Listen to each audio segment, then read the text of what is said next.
How can we break the addiction to negative thinking? And is there a way we can present this to our youth?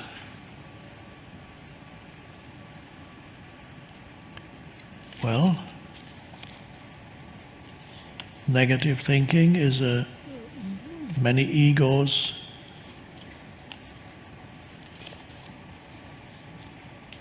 love negative thinking because it strengthens the ego.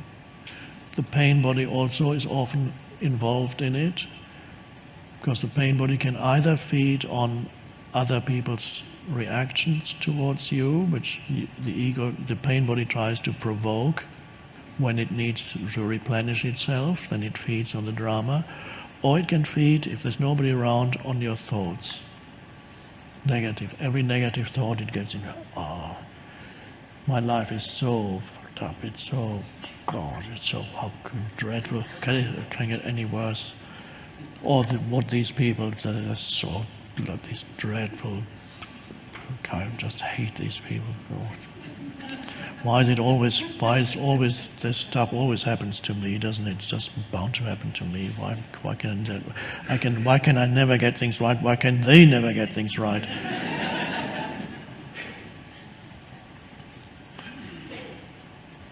What he did to me, I just can't forget that. Let me tell you about it. Or what I did was so horrible, so horrible. I did that 20 years ago. I did that terrible thing. Oh, God. What's going to happen tomorrow? I don't know. What am I going to say if he says that? What am I going to say then? What if I lose? If I lose that job? I think I might get the sack soon. I have a feeling that I'll be out in the street. I won't be able to pay my mortgage. What can I do? What time is it? 3 a.m.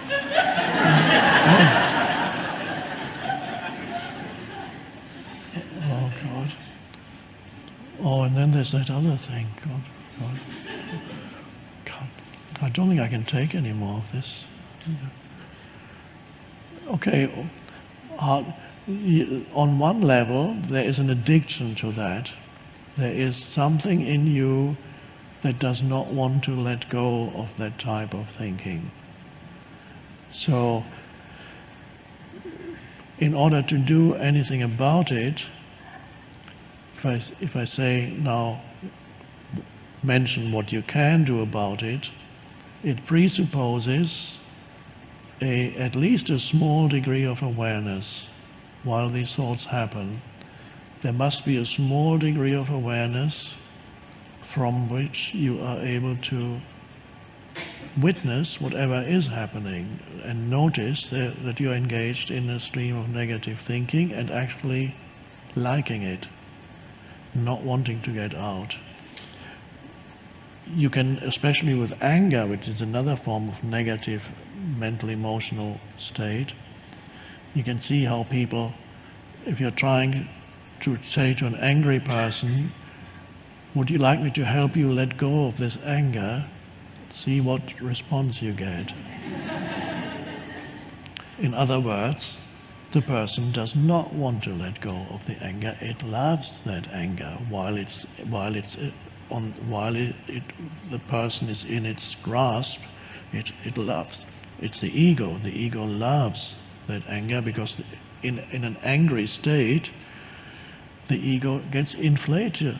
It usually, and even an insignificant person in the eyes of the world who has no power in the world can suddenly start shouting, "You fucking bastard!" And suddenly the ego grows, and every ego goes like, "Oh!" And the ego says, "You see, I'm all powerful." Sometimes you see people in the street, they're going around shouting at everybody. That's their ego trip because they have nothing else. But for the ego, even that works. Don't approach that person and say, would you like to be in a peaceful state? I can give you some advice.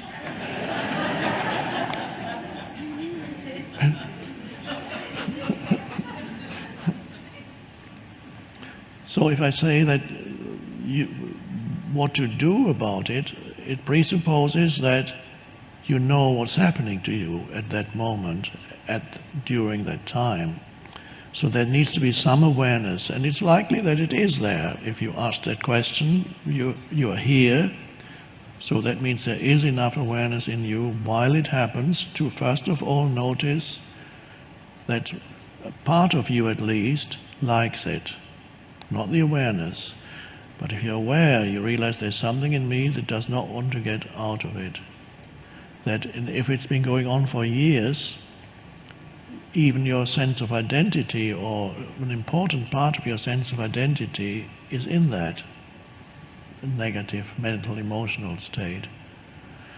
Some people have it in the background almost all the time, but they are unaware of it. It becomes part of their identity.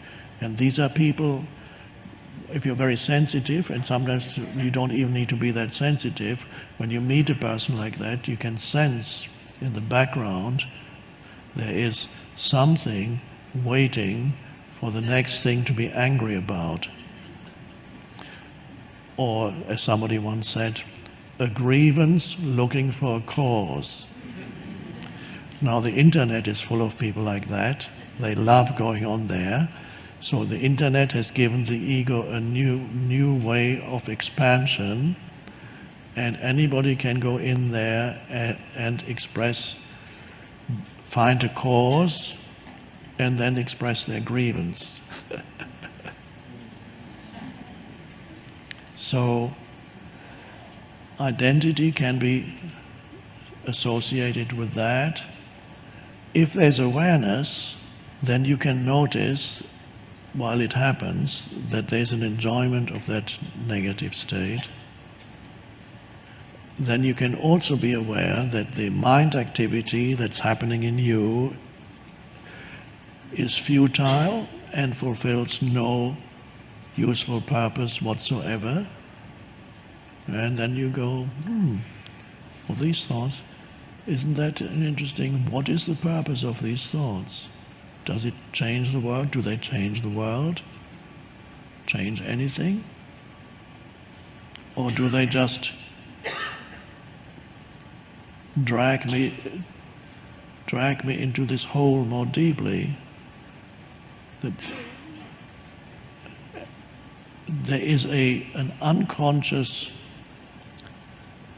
belief in the mind also. If I complain enough about something, even if it's only mentally, but especially out aloud, if I complain enough, it's going to change eventually. That somehow it works. If I just show how unhappy I am, then God or the universe or somebody is going to do something about it. So many adults believe what little children sometimes find: when they become really unhappy and start screaming, then they get attention by their parents. And they, what's wrong? Before they didn't get any attention, but when they go, I want this, and the mother or father comes, what's wrong? I want this. No, you can't have it. I want this. No. Okay, here it is. And now they've learned a very important lesson, their mind, and that lesson is unhappiness works. And if that is repeated many times in childhood, the adult still has that unconscious belief in their mind, and so they periodically enter states of unhappiness in the unconscious belief that things are going to change if I'm really unhappy. Now, it might work while you're a little child, because your parents can't stand the screaming anymore, so they give you what you want. Some adults never figure out that unhappy states do not work when they're adults, and they continue to practice what they learned as little children for the rest of their lives, never realizing that it doesn't work.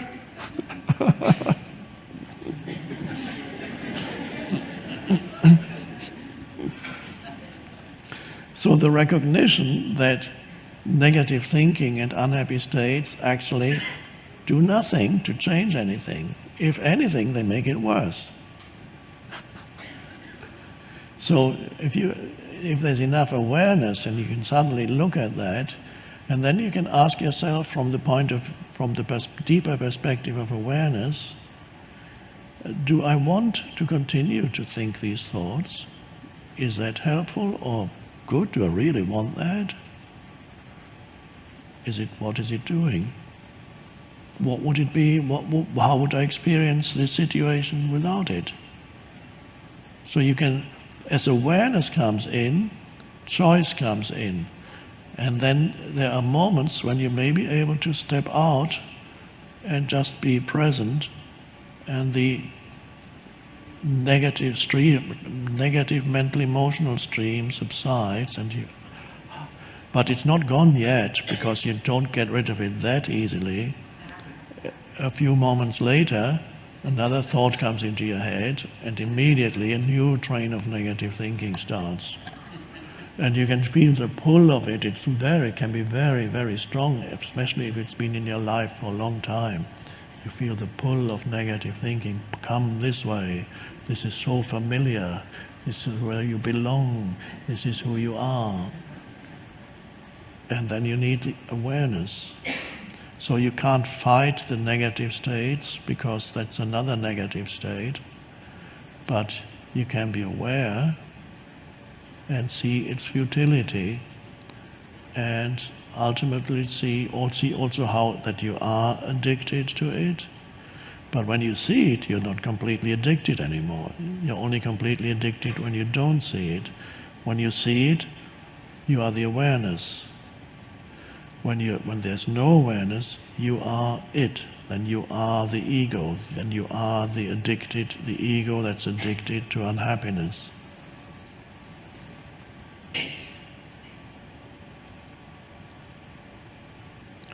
So it's important, by the way, as I just mentioned, little children, if you have a small child, to give attention to the child, not wait for the child to go into a screaming state or some other negative tantrum, and then give the child attention, but give the child attention at normal times.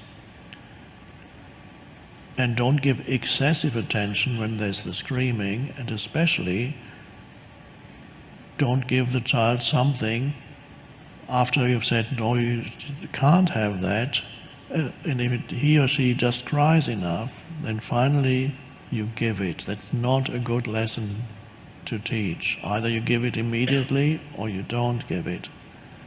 And if you think it's bad for the child, then of course it's better not to give. But of course the parent gives it because he or she wants the crying to stop. So okay, oh dear, you're teaching very, very wrong lesson.